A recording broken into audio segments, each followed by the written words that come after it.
The air was crisp, carrying the scent of fallen leaves and distant bonfires. Ethan adjusted the flimsy plastic Jason Voorhees mask on his face, the eye holes barely wide enough for him to see. Beside him, his best friends, Maya and Liam, were similarly adorned in their Halloween finest, Maya as a spectral witch, Liam a surprisingly accurate zombie. The streetlights struggled to pierce the deepening twilight of Hemlock Drive, a winding lane on the edge of town where the houses were older, larger, and always gave out the best candy. Behind the houses, the ancient, gnarled trees of Blackwood Forest loomed, a dark and silent sentinel. "This is it, guys," Ethan whispered, his voice muffled by the mask. "The legendary Hemlock Haunt. Last year I heard they gave out full-size candy bars." Maya shivered, pulling her tattered witch's cloak tighter. "And creepy vibes. Don't forget the creepy vibes. This street always feels off." Liam, ever the pragmatist, just grunted. More candy, less talking, people. They'd hit a good dozen houses, their treat bags growing heavier with each stop. But it was the next house that truly stood out. Set back from the road, almost swallowed by overgrown hedges, was a Victorian mansion with darkened windows. No cheerful pumpkin lights, no spooky decorations, just an oppressive silence. Guys," Ethan said, pointing, "look." A single, flickering candle glowed in an upstairs window. As they watched, the front door, heavy and made of dark wood, slowly creaked open. A low, raspy voice drifted out into the night. "Come closer, children, don't be shy. There's plenty of treats for those brave enough to enter." Liam, usually fearless, hesitated. "That's a little much, even for Halloween." Maya's eyes were wide. "No one else is even trying that house. Maybe it's a trap." But Ethan, fueled by a teenager's bravado and the promise of legendary candy, pushed forward. "Are you kidding? This is the ultimate Halloween experience. Come on!" He started up the crumbling flagstone path, his friends reluctantly following. As they reached the porch, the door opened wider, revealing a narrow, dimly lit hallway. The air inside was cold and stagnant, smelling faintly of dust and something sweet like decaying flowers. They could see no one. "Hello?" Ethan called out, his voice sounding small in the vast silence. From the shadows at the end of the hall, a figure slowly emerged. It was a woman, impossibly tall and slender, dressed in a faded, old-fashioned gown that seemed to absorb what little light there was. Her face was obscured by a wide-brimmed hat, but they could feel her gaze on them. Her voice, when she spoke again, was like dry leaves skittering across pavement. "Welcome, welcome. Step inside. Don't dally. The night grows cold." Before they could protest, a gust of wind, seemingly from nowhere, slammed the heavy door shut behind them with a thunderous crack. The sound echoed through the house, making them all jump. "Okay, this isn't funny," Maya whispered, clutching Ethan's arm. "Just get the candy and let's go," Liam muttered, his zombie bravado completely gone. The woman glided closer, her movements unnaturally smooth. She held out a tarnished silver tray, piled high with what looked like homemade lollipops and candied apples. They gleamed with an unnatural, almost sickly sheen. "Take your pick, my dears, freshly made." Ethan reached for a lollipop, his fingers brushing against hers. Her skin was incredibly cold, like marble. As he pulled the candy free, he noticed something strange about the stick. It wasn't wood. It looked like a tiny, polished bone. A chill that had nothing to do with the temperature ran down his spine. "Thank you," he managed, forcing a polite tone. As Maya and Liam hesitantly took their own treats, the woman's head tilted slightly. Such polite children. It's rare to find such well-behaved visitors these days. Her voice seemed to weave around them, thick and cloying. "Perhaps you'd like to stay a while longer? I have many more delights to share." A flicker of light from a distant window momentarily illuminated her face, and in that brief instant, Ethan saw it. Her eyes. They weren't human. They were vast, inky black pools, utterly devoid of whites or pupils, reflecting nothing. A cold dread gripped his heart. This wasn't a costume. This wasn't a prank. We really should go," Ethan stammered, backing away slowly. "Our parents are expecting us." The woman's smile, if it could be called that, widened, revealing teeth that seemed a little too long, a little too sharp. The sweet scent in the air intensified, becoming cloying, sickeningly sweet. "Oh, but the night is young. And so are you." Suddenly, the air grew heavy, pressing in on them. Shadows in the hallway seemed to deepen and writhe. A low, guttural growl rumbled from somewhere deeper within the house. Ethan didn't wait. "Run!" he screamed, shoving Maya and Liam towards the front door. They fumbled with the heavy lock, their hands shaking. The growling grew louder, closer. They could hear the woman's light, unsettling laughter echoing behind them. Finally, with a desperate wrench, Liam managed to unlatch the door.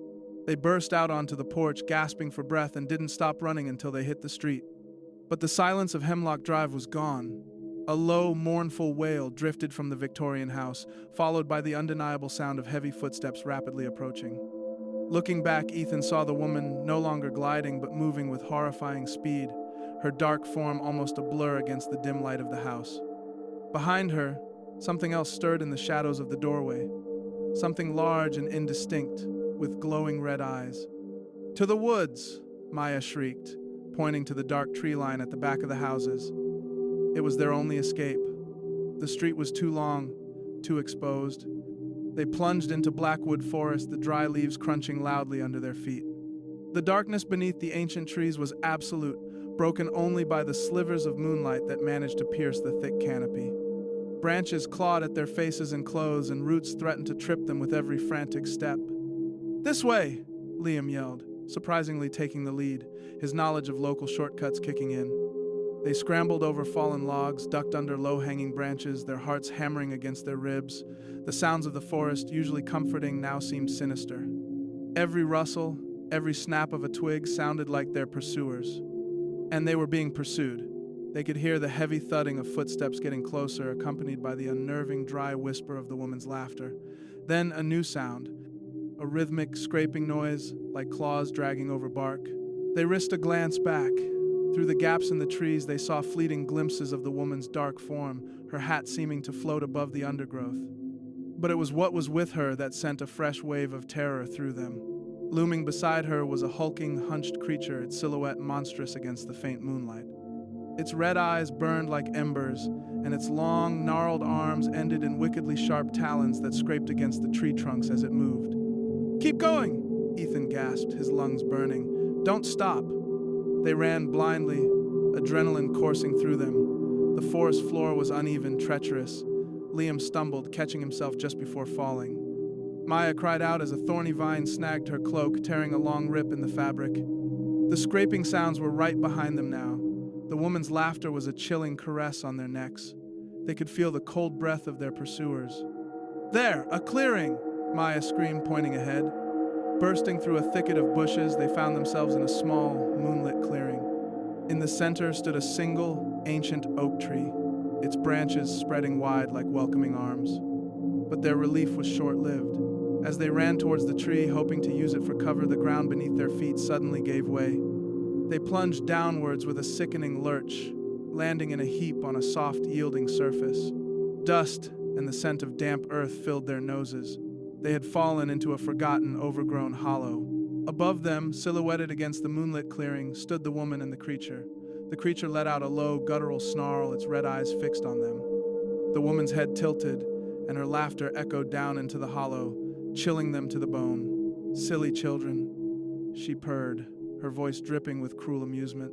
"Did you truly think you could escape?" The creature began to descend into the hollow, its talons digging into the soft earth. There was nowhere to run. They were trapped. Ethan instinctively pulled Maya and Liam closer, bracing for the inevitable. This was it, their last Halloween. Just as the creature's shadow fell over them, a piercing, high-pitched whistle cut through the night. The creature froze, its red eyes flickering.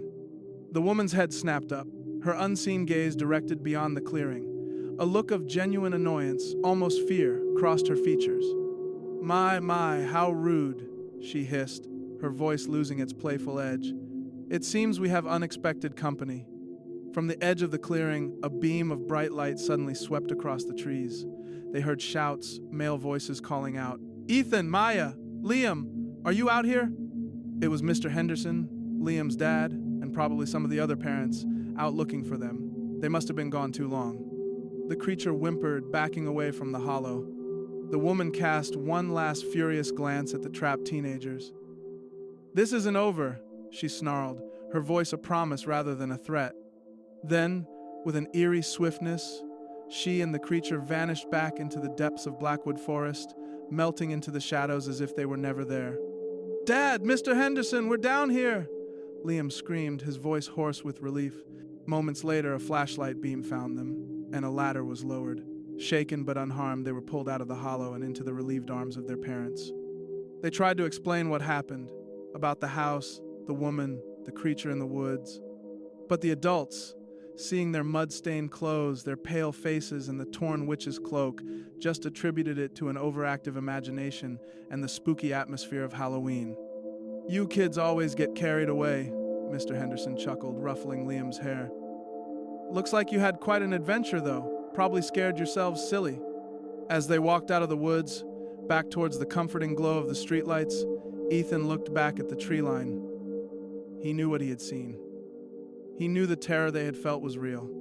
And as he glanced down at the lollipop still clutched in his hand, he saw the tiny polished bone stick gleam faintly in the moonlight. He quickly tucked it into his pocket. No one would ever believe them. But he would never forget. And he knew, with a certainty that chilled him to the bone, that he would never, ever go trick-or-treating on Hemlock Drive again.